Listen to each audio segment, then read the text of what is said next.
Assalamualaikum warahmatullahi wabarakatuh. Ashamar kafuun jira jirtu obboleewwan koo hundumti keessan lafa jirtanutti nagaan keessan isinii waliin haa jiraatu jenna. Egaa obboleewwan koo hadha waan tokko qabadheen dhufee jira. Wanni innis wooma isin nagaa jirtan waan hadha guyyaa kana deemaa oolee sooshaal miidiyaa garaagaraatiin odeeffamaa jiru. Obboleettii keenya kun kan hadha addunyaarraa bu'attee jedhanii egaa duutiinuma jira namoonni du'aa guyyaa isaanuma du'aa garuu akkatti du'an murteessaadha. Isa jedhuuf waan irraa waa xiqqoosii waan natti dhaga'amne isin waliin ilaalee dhufe. Egaa mucayyoon kun akkuma jedhamaa jiru sababa jaalalaatiif yookaan jaalalleessi yookaan abbaa warraasii kan wal jaallataa turanii abbaa warraasii sun isii dhossee duraan akka jaartii qabu itti hin himne inni jaartii qaba ture. Jaartii qabaa ilmoo lama qabaa waan akkasii taasifamaa jira obboleewwan itti hin himne. Guyyaa gaa'ela isaanii raawwachuudhaaf Finfinnee deemanii akka Finfinnee deemanitti jedhamaa jira. Erga ittimee jedhe bifa inni erga ittimte akkamitti jaartii lama irratti na jaallattaa isa jedhuudhaaf fokkeerraa of darbitee of ajjeeftee jedhamaa jira gaa akka jedhamaa jirutti jechuudha. Dhugaa isaa huneetaa isaa Allahu a'lam rabbiin bichaa beeka jechuudha.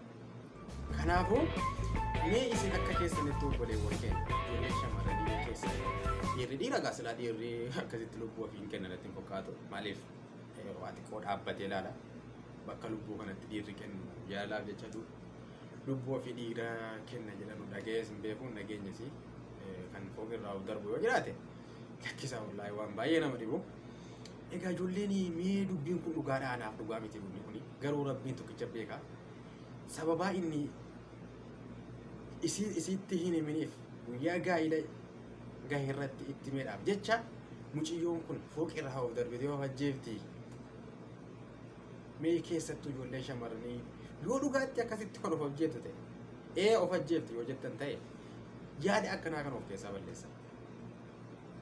Dursoo obboleewwan keenya nama jaallachuun duratti obboleettiiwwan keenya ijoollee shamarran keenya keessatti ijoolleen Oromoo nama jaallachuun duratti namummaa isaa dura qoradhaa qabeenya isaa dhiisaati. Qorattanii yookaan dogongortanii utuu hin beekneen nattanii jaallattan taanaan namni sun waan hin taane isin irratti dalageera maallaqa keessan nyaateera yookaan jaalala isin qabsiisee isin hirkaa bade yookaan immoo isin jaallatee ka'ee gaafa isin fuudhu jaartii qaba jaartii yookaan biyya jirti isin biyya alaatti kan gaa'ela raawwattane jaartii lammeessaadha isin immoo kuman qabdan akka lammeessaa taatane taa'e taanaan lubbuu keessan irratti waan akkanaa kun isin quunname taanaan lubbuu keessan irratti gonkumaa maanaa adaraa keessan tokkaan fe'u irratti fudhatina kun beekumsas miti wallaaluma. Kun beekumsas miti wallaaluma. Indeewuma maddeebi'ee immoo lubbuu ofii irratti tarkaanfii fudhachuun akka amantii muslimaatiin haraama. Waan hin jirre hin ajaju amantiin haala kanaa hin ajajaa jiran amantiin haala kanaa hin ajaju. Lubbuu rabbiin achi kaa'e rabbumatu baasa guyyaa baasu san beekaa. Kanaafuu isin waan rabbii keessa dhaxxanee hin galina. Lubbuu keessan of keessaan baasina. Lubbuu qaalii kana akkamitti of keessaa baaftan sababaa nam tokko yookaan isin irra isin waa isin dhossee yookaan maallaqa keessan nyaatee nama aarsaa nama aarsa. Dursa qoradhaa nama akkamiin jaallataa jira namni kun namummaa isaa bara qabeenya isaa laaltanii deemtanii jaallatina fuula isaa bareedina isaa laaltanii haasaa inni isinitti mi'eessee waa isinitti babbareeche bichaa laaltanii deemtanii jaallatina biika adda baafadhaa obboleewwan. Kanaafuu gaa akkitti himame haala kanaan akka himamaa jiru jechuudha. Akkisiin itti duutee jaallatteetiyyii fooqirraa of darbitee jedhaa jiranii mucayyoon ofii maasiitiyyuu utuu jaalallummaa wajjin jiranu gariin namaa ni kaa'edhateera ni kaa'edhatanii guyyaa gaa'elaa raawwachuudhaaf erga ni kaa'edhatanii kaana walitti dabalamanii daa'ima baatii afurii garaadhaa qabdi jedha. Gariin namaas immoo jaalalleedhuma erga wajjin jiraatanii daa'ima baatii afurii garaadhaa qabdi jedha. Alaa kullee yaadeen isiin duutee jirte jechuudha. Mucayyoon akkatti duufettee fuudhuu duutee jirte jechuudha. Rabbiin isiidhaaf araaramu. Innaa lillaahii wa innaa ilaihi raaji'uun. Duutee jirti ishee. Erga duutee jiraatte haala kanaan duutee jira namni mee ijoolleen shamarranii sababaa ijaarsi jaalalleen keessan utuu isinitti himiniin badii tokko dalageef jecha lubbuu keessan fooqirraa of darbitanii gidee addaa kana keessatti gidee namni hundi waa beeku kana keessatti yoo inni isiniif hin taane ta'e dhiiftanii jaalala bira nama biraatee wajjin jaalallee baafattanii nama biraatee wajjin gaa'ela biraa uummachuun ni danda'ama. Amma rabbiin umurii keessan keessa isinii qabu rabbiitu lafaa isinii qaba waan ta'eef lubbuu keessan irratti akkamitti lubbuu ofii irratti tarkaanfii fudhachuun irraa of eeggadhaan isiniin jedha. Dhugaadha nama aarsa bifa aarii miira keessa gaafa galtalu sana lubbuu keessa irratti tarkaanfii fudhatedha. Namni sin miitane sin jiru ofumaan lubbuu keessan balleessitani malee yookaan isa hin miine ammoo deebi'ee wanta kanaa kun baay'inaan kan argamu ijoolleen shamarran Oromoo biratti gaafa akkas jedhu namni ijoollee dubartii kana miidhu yookaan shamarran Oromoo kanas miidhu nama Oromooti gaa dhiira Oromooti jechuudha kan sobus amma fakkeenyaaf yoo akka jedhamu kana ta'e wanni immoo ijoollee dhiiraatii wanni dhaamu wanni bultiin sobaan ijaarame hadha ijaarame malee booddeen isaa inuma diigamu. Bultiin sobaan ijaarame booddeen isaa deemee inuma diigamu. Maaliifi deemaa bakki dhugaan hin dhokatu. Gaaftuunni tokko wanni dhugaa tokko as ba'a. Isin jaallattee dhiiftee waan soba tokkotti ni mina. Wama jiru itti maa feetu sina jaallattu feetu sina dhiiftu. Sababa isiin nu jaallattee na jaallachuu dhiifti isa jedhuuf of jaallachiisuudhaaf waa baay'ee taasoftu isin hin beeka. Ijoolleen dhiiraa waa baay'ee haasofna na jaallattu jecha akka jaalala si qabsiisanuuf jecha akkasiin jaalala harkaa geebaftu waa baay'ee taasifamu mala. Obboleessoo riskii kee rabbitu siif qaba. Sobatti naasa'in bultii keetii hin balleessin maqaa keetii hin balleessin dhugaatti dubbadhu dhugaadhaan bultii jaalladhu. Waa tokko sin fayyadu isii aarsite hadha si jaallatti hadha si wajjin gaa'ela raawwattaa deemtee gaafa bakka dhugaa kee jaalalli keessan hin bada deemee gaafa dhugaan as ba'ee jedhee siifis bareedaa miti jechuudha. Siifis hin tolu isiidhaafis hin tolu. Isii bichaa miti kan miidhamu. Dhugaatti dubbatanii karaa dhugaadhaan deemanii karaan dhugaan booddee fuuldurri isaa ifaadhaa waan ta'eef karuma dhugaa itti maa feetu sina jaallattu feetu sina dhiiftu si warri dhiiraasii obboleewwan koo dhugaa walitti taasisuun baay'ee bareedaadha. Garuu immoo kan immoo jettanii karaa sobaatiin bultiin ijaaraa erga sinna jaallattee kaatee booda nan amansiisaa bifa jedhuunis kan deemtan yoo jiraattane adara kan obboleettis qabdanu haadhas qabdanu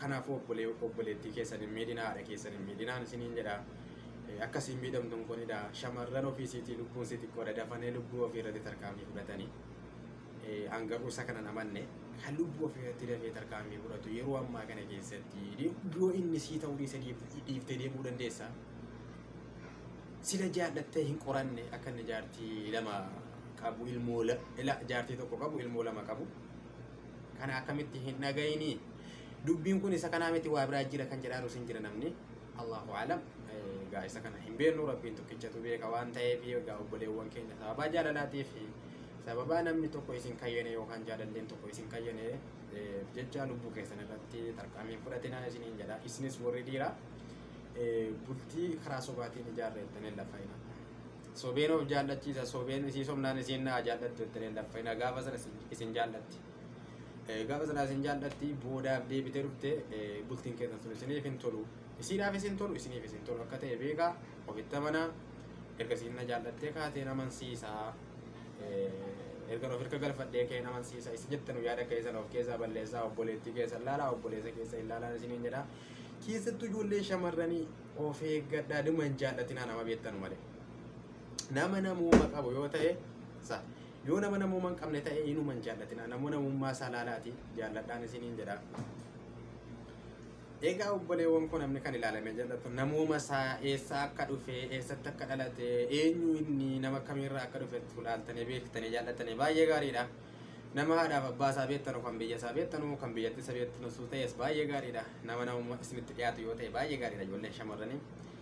Namni isinitti dhiyaatu baay'ee gaariidha nama beektanu yoo ta'e baay'ee gaariidha. Isin hin beektani qabaa fi yookaan jaalallee qabaa yookaan jaartii qabaa akka ta'e eessa akka dhufe duuba isaa beektan waan ta'eef isin shawwaduu hin danda'u maallaqa keessan nyaatee baduu hin danda'u ayoon du'e maali ofitti hin taphatin obboleetti kanaa mannaa duutee gaafa duute eenyuuf bal'iftee baate eenyutu muudame inni siisana qaba siisana wajjin jiraata yoo isiin sun hin jirre yookaan biraa baafatee jiraata ofitti hin taphatin akkamitti namni sababa an jaalalli ansi jedheetiin du'a si jedheen of ajjeesa gaafa dhiirri isiniin jedhu dhugaa seetaniisi isin cabsuufi isin cabsachuufi dubbii sanaan wallaahi dhugaa rabbii dubbachuudhaafi ansi jedheen du'a jedhee akka footti akkan jedhe sanaan du'a maali gaafan du'a eenyu rabbiin gaafa na ajjeese na ajjeesu gaafa azalli koo ga'e gaafa guyyaan koo ga'e anuunan du'a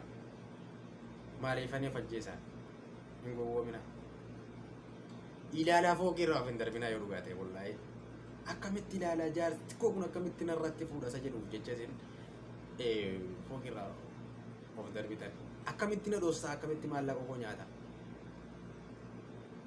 dhiira akkana godha laal yookaan jaalallee qabaata yookaan jaartii qabaata dhossee isin jaallata yookaan maallaqa keessan nyaatee isin soba sababa kanaatiif aariidhaaf tarkaanfii ofirratti fudhatan lubbuu keessanii nama aarsa dhugaadha nama aarsa waa'een jaalalaa nama aarsa akkasin jaallate waa'een maallaqa nyaachuu nama aarsa akkatti daladdane akkatti dalagamu waan beelluuf nama aarsa haa ta'u malee immoo kana hunda wanni caalu lubbuu keeti kana ofitti bakka jirtullee ofitti sila tuun qoratanii nutu maalummaa isaan beekanii nattee jaallate taate badii ofitti murteessi nama beektu malee hin jaallatin nama beektutti malee neerumin nama hin beekne dudduubba isaa yookaan maatii isaa keessaa yookaan jaartii biyyaa qabaata yookaan jaartii bakka biraatii qaba yookaan namni kun nama hin taane yookaan namni kun nama ajjeesee jira yookaan badiidhaaf biyyaa badee bahe yookaan nama hin beekne hinuman jaallatin yaa obboleetti wallaahi yan dhugaan jedha akka kootti laa nama hin beekne hinuman jaallatin nama maalummaa isaa beektu nama biyya isaa beektu nama akkaataa isaa beektu nama namooma qabu kana filadhu nama qabeenya qabus qabeenya qabeettee hin jaallatin qabeenya isaatiin waan biyyaan ta'e kanaaf obboleewwan keenya akkana isiniin jedhaa hedduu galatoomaa ulfaadhaa maaliifuu bakka jirtanitti rabbiin isin haa eegu nama akkasiis rabbi isin irraa haa qabu isiniin jedhaa nagaa naa ta'a fayyaa ta'a amma viidiyoo biraatti walitti deebinutti nagaatti